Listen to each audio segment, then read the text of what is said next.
Halo semua, namaku Daniel dan di video kali ini kita akan melanjutkan pembahasanku mengenai dana pensiun ya teman. Jadi kalau misalnya kamu udah ikutin video sebelumnya, kan aku udah nunjukin teman-teman semua gimana sih cara ngitung berapa banyak dana yang perlu kita kumpulkan agar bisa kita manfaatkan untuk menjadi dana pensiun kita dengan menggunakan rule 4% atau 4% rule. Jadi kalau misal kamu ikutin video sebelumnya kan kita udah melakukan perhitungannya dan kita udah tahu bahwa angka yang sebenarnya butuh kita kumpulkan ada di angka ini ya men, tergantung dengan berapa jumlah yang kita pengeluarannya saat ini, terus juga berapa puluh tahun lagi kita akan pensiun, berapa inflasi tahunan yang terjadi, dan juga kita sampai di perhitungan ini ya men, dan juga kita tahu berapa dana yang perlu kita keluarkan. Kalau misal kamu lihat ke bagian kanan ini rumusnya ya men, kalau misal kamu pengen simpelnya kamu ikuti aja rumus ini. Kalau misal masih bingung perhitungannya gimana, kamu boleh cek video sebelum ini ya men, yang tentang gimana cara menghitung dana pensiun. Nah sekarang aku bakal tunjukin gimana sih perhitungan supaya kita bisa ngitung berapa banyak uang yang nanti bisa kita kumpulkan kalau kita misalnya investasiin sekian jumlah uang dengan return yang kita udah tentukan. Nah, cara gimana? Cara mudahnya kamu bisa menggunakan aplikasi ini ya, teman. Kamu bisa buka aplikasi ini yaitu Financial Calculator. Kalau misal kamu belum punya, kamu bisa download dulu di Play Store. Nah, aplikasinya ini ya, teman, Financial Calculator. Karena kebetulan aku udah punya, aku tinggal open di sini. Kemudian, kamu buka ke bagian yang compound interest ini. Nah, di sini kita tinggal reset semuanya. Nah, kita bisa masukin di sini ya, teman. Katakan kamu di sini punya principal amount berapa? Ini artinya uang yang kamu miliki saat ini. Katakan di sini belum punya yaitu 0. Money deposit ini adalah berapa jumlah uang yang pengen kamu masukkan setiap bulan. Katakan di sini kamu selalu menginvestasikan 1 juta per bulan. Kita tinggal masukin 1 juta di sini. Period ini adalah berapa lama dana tersebut akan kita diamkan dan kita investasikan ya, men. Katakan di sini kita masukinnya selama mungkin kita bakal coba ikutin yang ini ya, men. Katakan kita pengen pensiun dengan angka 3,2 miliar. Kita masukin 20 tahun lagi. 20 tahun itu berarti berapa bulan? 20 tahun itu berarti 240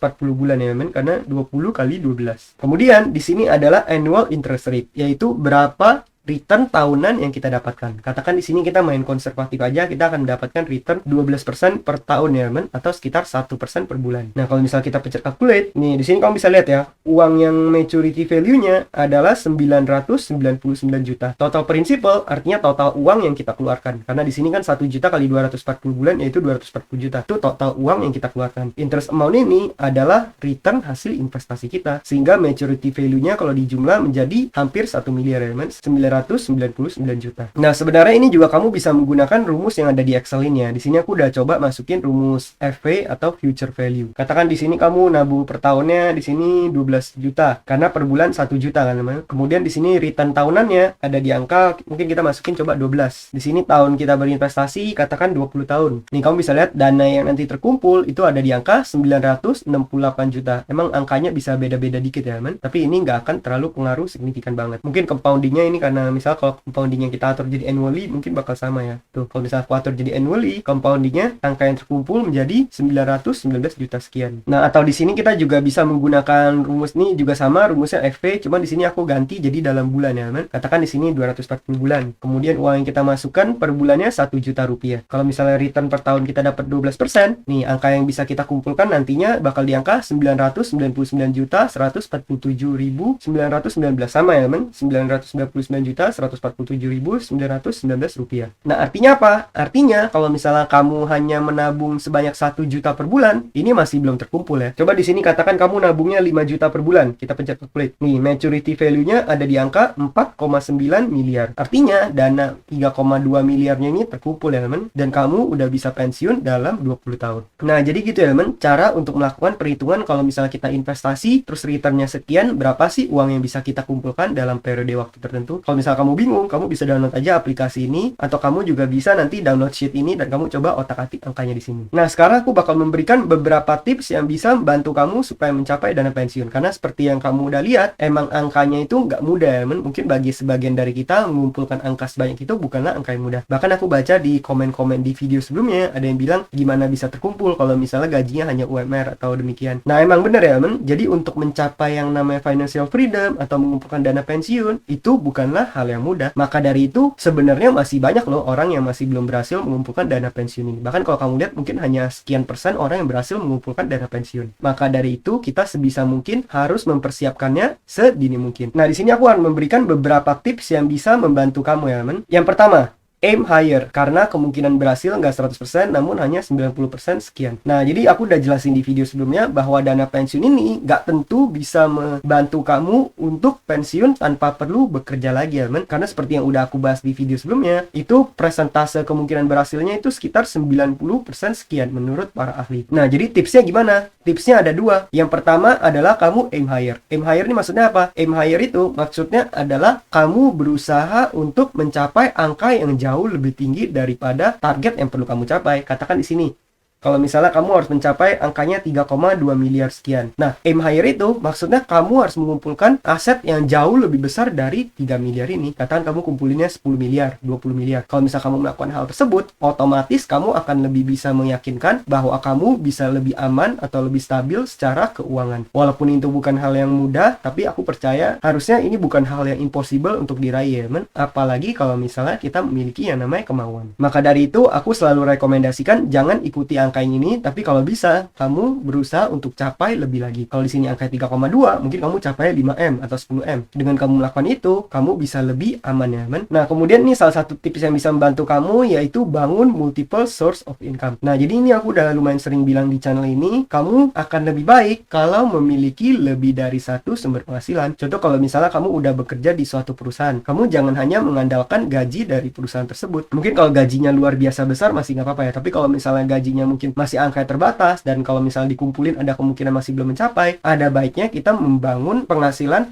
sumber penghasilan yang lain dari pekerjaan utama tersebut. Aku pribadi juga melakukan hal ini di mana aku memiliki multiple source of income. Aku nggak hanya bergantung sama pekerjaan utamaku, tapi aku punya penghasilan dari bisnis, dari investasi, dan juga dari mungkin dari channel ini, channel YouTube, dari endorse, dari referral, dan masih banyak lainnya, man. Dan juga dengan kita hanya menggantungkan penghasilan kita sama satu perusahaan, menurut aku pribadi itu hal yang lumayan beresiko, dimana kadang hal tersebut di luar kontrol kita ya. Kalau misalnya perusahaan tersebut udah nggak mau meng-hire kita, perusahaan tersebut udah nggak mau membayar kita atau menggaji kita bisa dalam keadaan berbahaya dimana kita nggak bisa menghasilkan uang lagi. Sedangkan kalau misalnya kamu punya beberapa sumber penghasilan, kalau misalnya kamu amit-amit dipecat dari suatu perusahaan pun, kamu tetap bisa bergantung dengan sumber penghasilan lainnya atau kamu bisa fokus ke memperbesar sumber-sumber lainnya, man. Jadi kita sebisa mungkin jangan hanya bergantung sama satu sumber penghasilan. Aku pribadi dulu pas awal karir, aku bahkan mengambil dua pekerjaan ya. Dari jam 9 sampai jam 6 aku ambil pekerjaan pertama, terus kemudian setelah jam 6 pulang, aku makan, istirahat segala macam. Nanti jam 7 sampai jam 9 atau sampai jam 10 aku bisa kerja lagi. Tujuannya apa? Tujuannya supaya aku bisa mendapatkan lebih banyak uang, kemudian uang tersebut bisa aku investasikan sehingga menghasilkan lebih banyak uang lagi. Nah, mungkin kamu boleh coba cara itu. Kalau misal kamu udah punya pekerjaan utama, udah punya penghasilan, kamu bisa membangun lagi sumber-sumber penghasilan lainnya. Mungkin kamu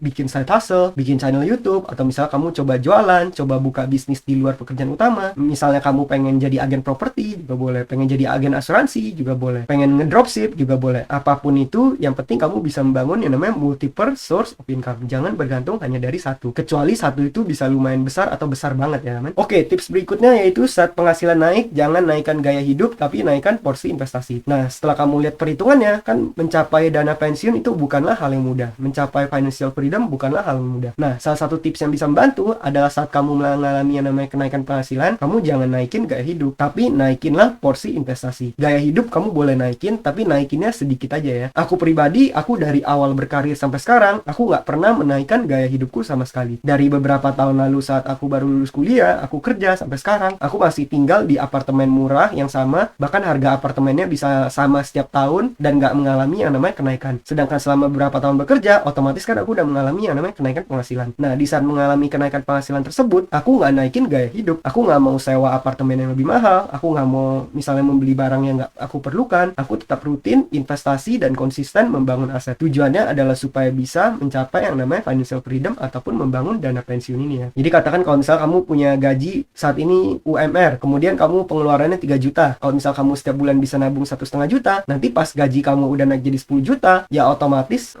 kamu investasinya lebih besar. Mungkin pengeluaran kamu tetap di angka 3 juta atau misalnya kamu naikin dikit aja, naikin jadi 4 4 juta, tapi kamu investasinya setiap bulan 6 juta. Nanti gaji kamu naik lagi jadi 20 juta, kamu investasinya mungkin naikin gaya hidupnya dikit aja, 4 juta jadi 4,5 atau 5 juta. 15 jutanya kamu investasikan. Jadi jangan mengalami yang namanya lifestyle inflation. Karena yang paling penting adalah membangun yang namanya passive income ini ya, men. Karena nanti di saat kamu udah membangun passive income, saat kamu udah financial freedom, kamu mau menggunakan uangmu untuk membeli gaya hidup pun itu udah nggak ada masalah ya, karena uang itu udah bisa bekerja menghasilkan uang lagi untuk kamu. Jadi untuk di awal pastikan kamu fokus di meningkatkan porsi investasi ya. Ini sama dengan poin berikutnya, investasi lebih banyak. Jadi seperti tadi perhitungannya ya, kalau misalnya katakan kita 1 juta per bulan nggak terkumpul, ya udah kita investasi 5 juta per bulan. Atau misalnya katakan kalau misalnya lebih ekstrim lagi, masukin 10 juta per bulan. Atau mungkin kamu masukin katakan 10 juta atau 15 juta per bulan. Nah otomatis nanti kamu bisa maturity value-nya bisa lebih gede. Jadi salah satu tipsnya adalah kamu boleh investasi lebih banyak, yaitu setiap bulan kamu menginvestasikan lebih banyak uang. Karena kamu kalau bisa membangun beberapa sumber penghasilan, otomatis lebih banyak uang yang bisa diinvestasikan ya teman. Nah berikutnya ini poin yang lumayan susah, yaitu naikkan return investasi. Dimana kan di sini kita menggunakan annual interest rate 12%. Nah kalau misalkan investor tertentu, mereka yang misalnya udah jago di bidang saham, jago di bidang properti, nggak nutup kemungkinan mereka bisa menghasilkan lebih dari angka ini ya teman. Angka ini adalah angka konservatif, dan menurut aku pribadi, angka ini adalah angka yang aku incar secara pribadi. Aku pribadi akan seneng kalau bisa menghasilkan 12% per tahun. Nah kalau misalnya investor yang udah ahli, katakan udah jago investasi saham, per tahun bisa mendapatkan 20%. Nih kamu bisa lihat maturity value-nya bisa menjadi besar banget ya teman. Maka dari itu kamu bisa juga mencapai yang namanya dana pensiun kamu dengan menaikkan return investasi. Tapi menurut aku pribadi ini bukan hal yang mudah ya, karena hal ini butuh skill, butuh juga kamu harus sering-sering analisa laporan keuangan, misalnya kalau investasi saham, atau misalnya kalau investasi properti kamu harus meluangkan banyak waktu, atau kalau misalnya kamu pengen berbisnis juga boleh ya teman. Tapi pastikan jangan sampai kamu terjebak yang namanya investasi bodong ya. Kan ada juga beberapa investasi yang tiba-tiba nawarin per bulan bisa dapat 10%, per bulan 15%, per bulan 20%. Menurut aku pribadi itu angkanya udah kelebihan ya teman. Kalau bisa kamu bisa menghasilkan berapa belas persen dalam 1 bulan, waduh itu kamu bisa menjadi orang terkaya dunia ya teman. Jadi kamu harus tetap menggunakan akal sehat, harus tetap mengincar yang namanya return yang lebih aman ya teman. Berikutnya ini make it 3%, karena tadi kan aku sempat bilang kalau misalnya ada kemungkinan hal ini bisa kemungkinan nggak berhasil juga. Kalau misalnya 4% rule ini ada kemungkinan gagalnya, gimana cara supaya lebih aman? Caranya adalah kamu dengan cara menggunakan 3% rule ya, dimana kalau misalnya di sini kan kita setiap